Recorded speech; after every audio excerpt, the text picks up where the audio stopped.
तो आज हम पॉडकास्ट बना रहे हैं यशवंत के साथ। और यशवंत ने बीट्स एचडी का एग्ज़ाम क्रैक किया है। और इससे पहले उसने बहुत सारे आईआईटीज़ के एमएस के रिटन टेस्ट भी अटेम्प्ट किए हैं। तो वहाँ का भी वो आपको सिनारियो बताएगा कि कौन से टॉपिक्स में से ज़्यादा क्वेश्चंस आते हैं। जैसे आईआईटी मद्रास का एमएस बहुत ज़्यादा पॉपुलर है, पर मेजर जो पोर्शन कवर होगा इस वीडियो में वो होगा बिट्स एचडी एग्ज़ाम के बारे में, क्योंकि बिट्स एचडी एग्ज़ाम यशवंत ने क्रैक करी है। वो अभी बिट्स गोवा में अपना एमटेक कर रहा है। और मैं आपको बताना चाहता हूँ कि प्लेसमेंट्स के टर्म्स में भी बिट्स का बहुत ज़्यादा नाम है, स्पेसिफिकली एमटेक के रिलेटेड। तो ये आपको बहुत ज़्यादा इन्फॉर्मेटिव वीडियो हो सकता है अगर आप बिट्स टारगेट कर रहे हो तो। और आईआईटी मद्रास का एमएस के बारे में तुम्हारा क्या एक्सपीरियंस था? वहाँ पे कौन कौन से टॉपिक्स पे ज़्यादा फोकस किया जाता है वो भी एक बार शॉर्ट में बता दो, क्योंकि वो एक अच्छी अपॉर्चुनिटी है। आईआईटी मद्रास मतलब वो बुलाते हैं आपके जो फील्ड एंड चॉइसेस के हिसाब से। और आईआईटी मद्रास में पहले एक टेस्ट होता है। वो डिपेंड करता है मतलब कौन से ईयर में कैसा टेस्ट होता है। वो फैकल्टी के माइंडसेट के हिसाब से होता है। और उसके बाद जो इंटरव्यू प्रोसेस होता है वो प्योरली एनालॉग और डिजिटल बेस्ड होता है।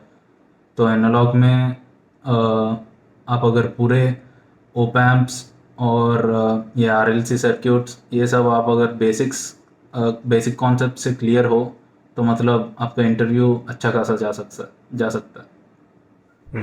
करंट मिरर और मॉसफेट के साथ खेलना उन्हें बहुत ज़्यादा पसंद है। तो उसी के साथ तुम ये बता दो कि बीट्स एचडी का टेस्ट में क्या क्या पोर्शन आता है गेट का। और कोई इंसान अगर सिर्फ गेट की प्रिपरेशन करेगा या फिर प्रीवियस ईयर को भी टच में रहेगा बीट्स एचडी तक, तो क्या उसकी बीट्स एचडी एग्ज़ाम क्रैक हो सकती है? और बीट्स एचडी में किस तरीके से सिलेक्शन होता है? मतलब बिट्स में सिर्फ उस रिटर्न टेस्ट से सिलेक्शन होगा या फिर गेट के थ्रू भी सिलेक्शन होता है? तो दोनों का वेटेज क्या है? मतलब यहाँ से कितने बच्चे लेंगे, यहाँ से कितने बच्चे लेंगे, वो एक ब्रॉड वे में कवर करो ये सारी इन्फॉर्मेशन जो एक स्टूडेंट को पता होनी चाहिए अगर वो बिट्स टारगेट कर रहा है तो। हाँ भैया। तो बिट्स मतलब एक अलग ही तरीके से रिक्रूट करता है। मतलब बिट्स गेट के थ्रू भी रिक्रूट करता है और बिट्स एचडी टेस्ट से भी। एचडी यानी हायर डिग्री टेस्ट, जो वो सिर्फ एमई या एमटेक के रिक्रूटमेंट के लिए कंडक्ट करता है। तो बिट्स का अगर सोचो 100% सीट्स का कोटा है तो उसमें 50% गेट के थ्रू फिल होता है और बाकी के 50% एचडी टेस्ट के थ्रू फिल होता है।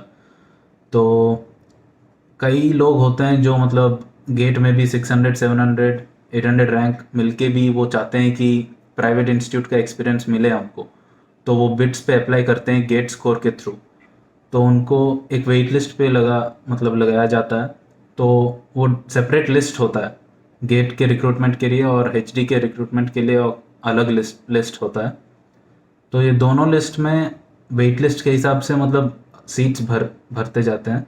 और ये जो एच टी टेस्ट है, ये टेस्ट गेट के बाद लगभग 2-3 महीने के बाद अप्रैल या मई में कंडक्ट किया जाता है।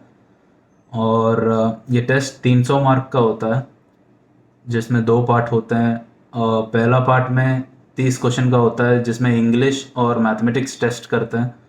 और उसके बाद दूसरे पार्ट में अपने कोर टेक्निकल डोमेन का जो 70 मार्क्स का होता है, 70 क्वेश्चंस का।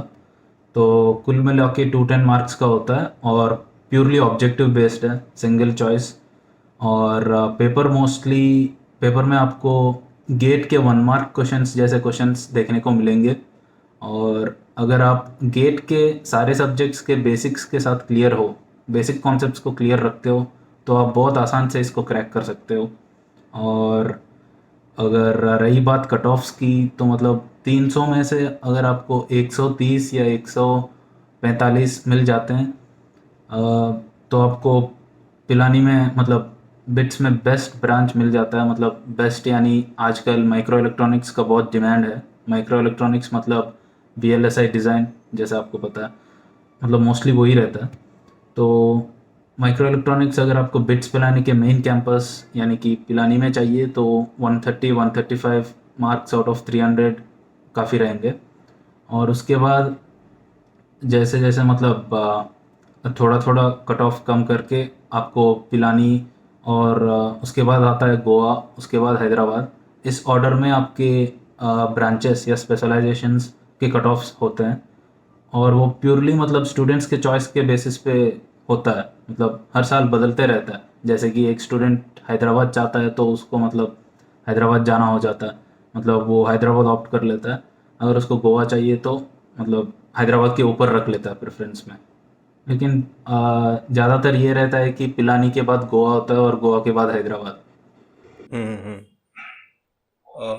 और तुमने ये वेटेज नहीं बताया कि मतलब गेट के थ्रू कितना एडमिशन वो लोग देते हैं और रिटर्न टेस्ट के थ्रू कितना वेटेज ऑफ एडमिशन देते हैं, मतलब 50% जैसे तुमने मैंने सुनना है, तो तुम उस पर ज़्यादा क्लैरिटी दे सकते हो।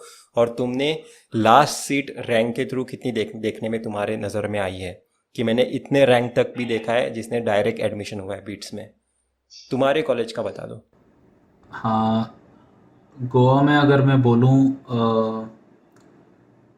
आप ये बोल सकते हो कि गेट में जिसको 1000 रैंक मिला है या 950 मिला है, वो पहला सीट है जो गेट के थ्रू फिल हुआ है गोवा में। और आखिरी सीट लगभग अगर माइक्रो इलेक्ट्रॉनिक्स की बात करें तो लगभग 1700 या 1800 रैंक के आसपास फिल हुआ है। और जैसे कि मैंने कहा, ये इसका सिर्फ 50% होता है। मतलब हमारे गोवा माइक्रो इलेक्ट्रॉनिक्स में 30 सीट्स हैं इन टोटल बस। सो इन 30 में माइक्रो इलेक्ट्रॉनिक्स में 30 हैं, तो इन 30 में 15 थ्रू गेट होते हैं और 15 थ्रू एच डी टेस्ट, ऐसे समझ लो आप। तो ये 15 का सेपरेट लिस्ट होता है और ये एच डी टेस्ट का 15 सीट्स का सेपरेट लिस्ट होता है। तो अगर प्योरली आप एच डी टेस्ट जाके अटेम्प्ट करते हो, अगर उस रैंक से अगर आपको गोवा में सीट मिल जाता है तो आपको सीट अलॉट कर देंगे। और अगर आप, और इसमें ये है कि आप गेट के साथ भी अप्लाई कर सकते हो, मतलब पहले चॉइस देना होता है आपको कि I want to apply through both GATE and H D test या ओनली थ्रू गेट। अगर आप ओनली थ्रू गेट चूज़ करते हो तो मतलब आपको गेट के थ्रू सीट अलॉट कर दिया जाएगा।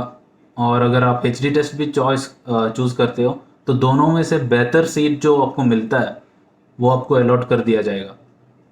मतलब ये जो गेट और एच डी टेस्ट का बेसिस है, ये मतलब स्टाइपेंड पे खेल जाता है। मतलब अगर आप गेट के साथ गेट के थ्रू जाते हो तो जैसे आपको पता है MHRD स्टाइपेंड देता है हर महीने, तो लगभग 12,400 रुपीज़ मिलता है आपको। अगर आप गेट के टेस्ट के थ्रू जाते हो तो 12,400 रुपीज़ मिलेगा आपको।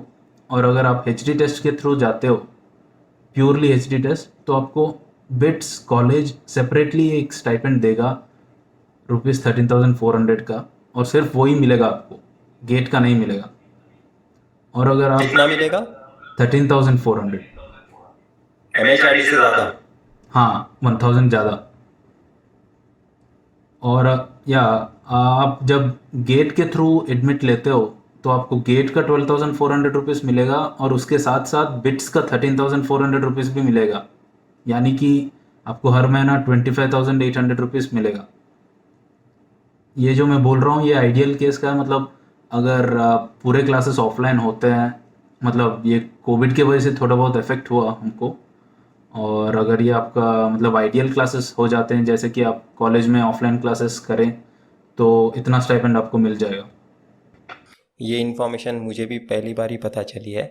हाँ, मुझे भी ये बात बतानी थी, तो ये इन्फॉर्मेशन काफ़ी लोगों को हेल्प करेगी। थैंक यू यशवंत आने के लिए पॉडकास्ट में। और यशवंत, कुछ लास्ट में कुछ टिप देना चाहते हो स्टूडेंट्स को कि कब तक हार नहीं माननी चाहिए, क्योंकि बिट्स का शायद से रिज़ल्ट बहुत लेट लगता है, तो कुछ लास्ट में बताना चाहते हो? मैं इतना बताना चाहता हूँ कि गेट का प्रिपरेशन तो सब करते हैं। मतलब एग्ज़ाम के दिन अगर कुछ अच्छा नहीं गया या एग्ज़ाम में हमारा टेम्परामेंट ख़राब हो गया, जैसे कि टेंशन होके पेपर ख़राब कर देते हैं बहुत लोग, तो वैसे सिचुएशन में बहुत मतलब ऐसे डायलेमा में गिर जाते हैं कि और एक ईयर ड्रॉप करना है, या अगर आपको एमटेक चूज़ करना है तो मतलब सिर्फ यही नहीं है कि आपको बिलो 500 रैंक लाना है और आईआईटी में जाना है। आईआईटीज़ के पैरेलल बहुत कॉलेजेस हैं जैसे कि ट्रिपल आईटीज़ और बिट्स।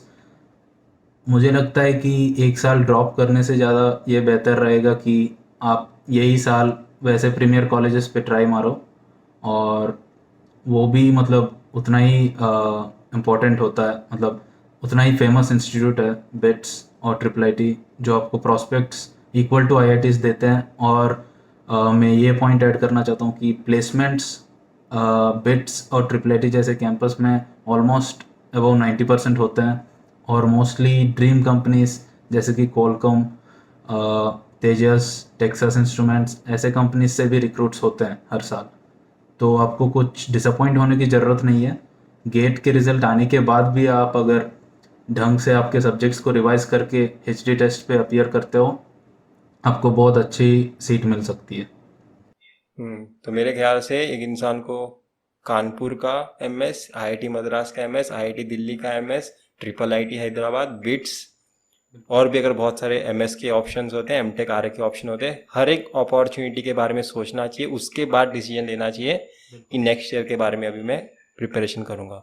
और इसके बारे में अगर आप प्रिपरेशन कर रहे हो तो आपका गेट प्रिपरेशन भी हो ही रहा है, क्योंकि इसमें जैसे आईआईटी बॉम्बे में पूरा गेट सिलेबस आता है और ज़्यादा डिफिकल्ट आता है, तो आपको पूरा ही गेट का सिलेबस वापस पढ़ना पड़ रहा है, तो आपकी गेट की प्रिपरेशन भी छूट रही नहीं है। जो इंसान फटाक से सोच रहा है कि कहीं तो हो जाए डायरेक्ट एडमिशन के थ्रू, उसका गेट गेट का प्रिपरेशन भी हैम्पर होगा और शायद से वो रिटर्न टेस्ट भी क्रैक नहीं कर पाएगा। तो थैंक यू यशवंत आने के लिए। तो हम इतना ही रखते हैं हमारा डिस्कशन। Thank you.